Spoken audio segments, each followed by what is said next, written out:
Para sahabatku yang terkasih, saya Romo Petrus Santoso SY dari Hong Kong.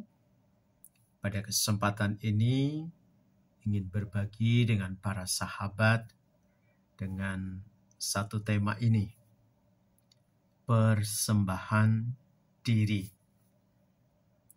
Saya yakin para sahabat pernah mendengar kata-kata ini, yaitu persembahan diri.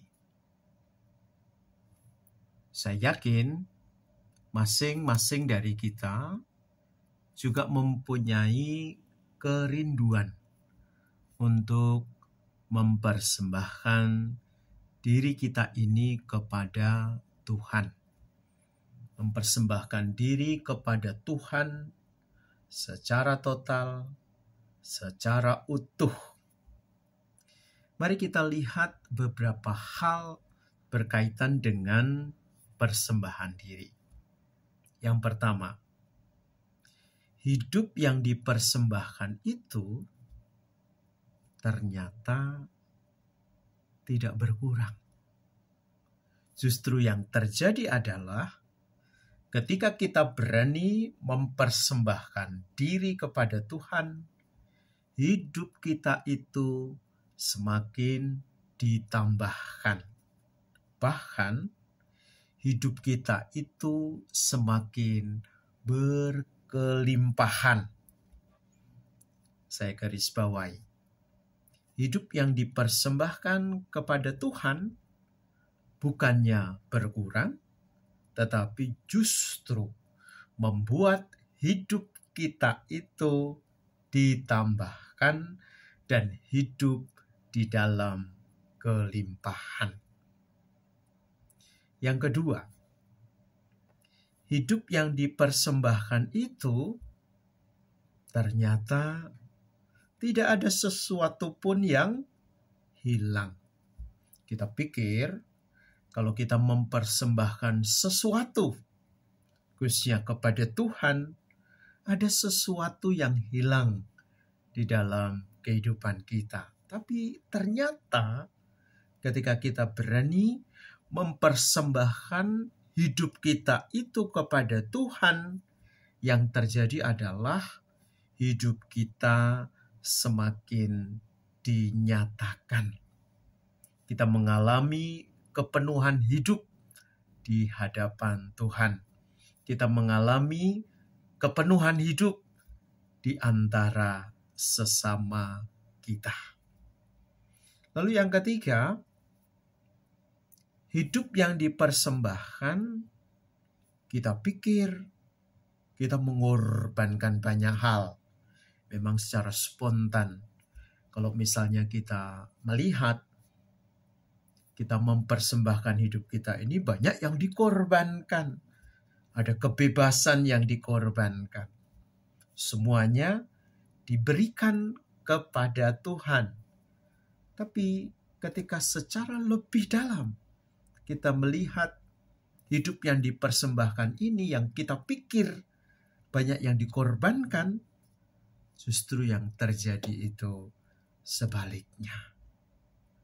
Kita semakin dibuat bahagia oleh Tuhan.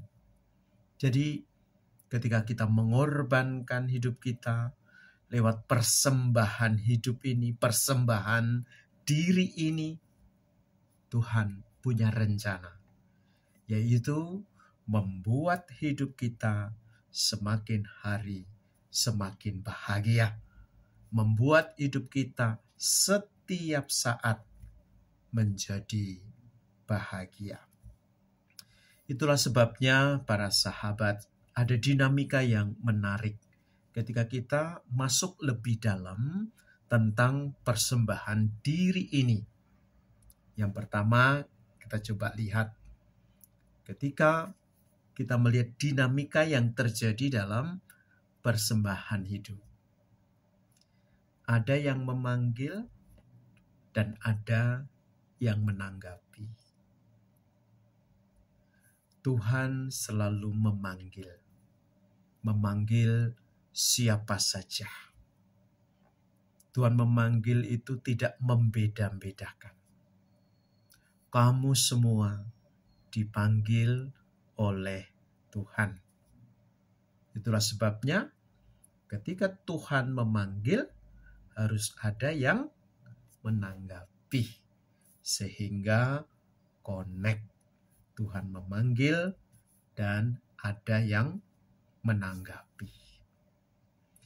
Kemudian yang kedua yang menarik adalah ada yang mengutus dan ada yang menaati.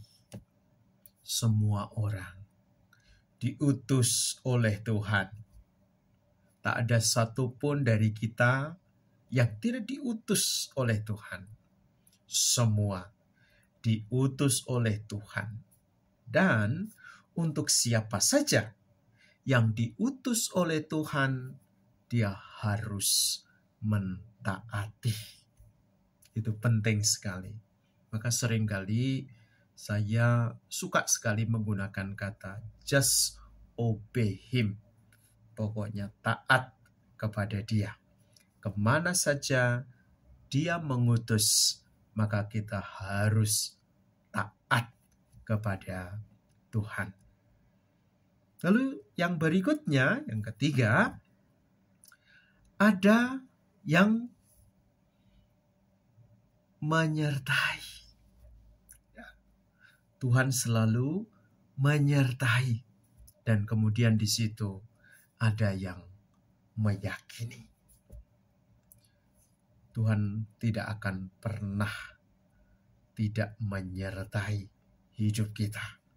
Itulah sebabnya ketika kita tahu bahwa Tuhan itu menyertai hidup kita, maka yang kita lakukan adalah kita meyakini.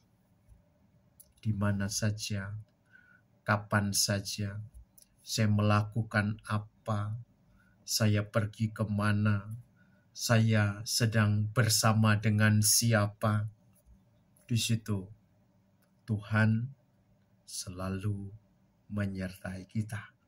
Dan kita meyakini bahwa Tuhan hadir bersama-sama dengan kita. Itulah sebabnya para sahabat, ketika kita merenungkan tentang hidup yang dipersembahkan ini. Lalu tadi saya mengajak dinamika yang terjadi di dalam hidup persembahan diri itu. Saya secara pribadi itu mempunyai moto yang saya pegang sejak tahun 2006.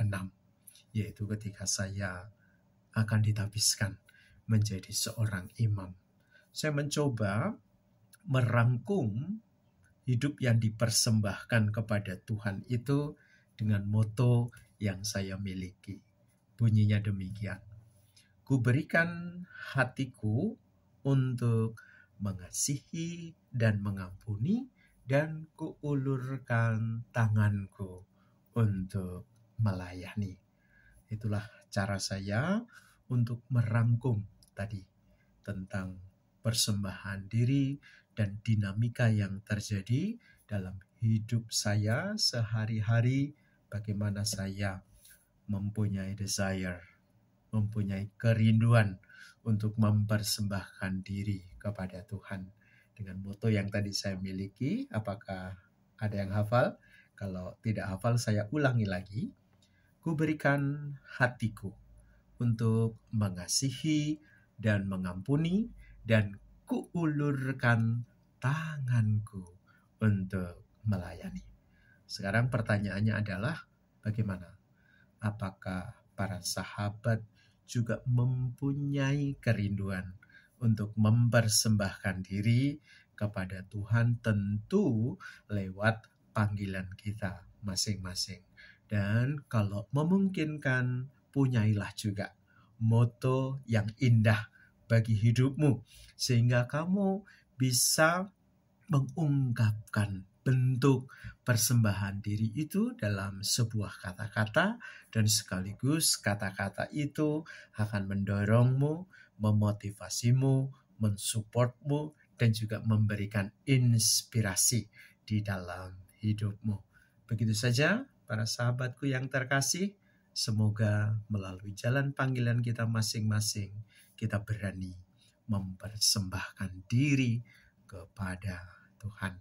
Begitu saja, you are the best. Bye-bye.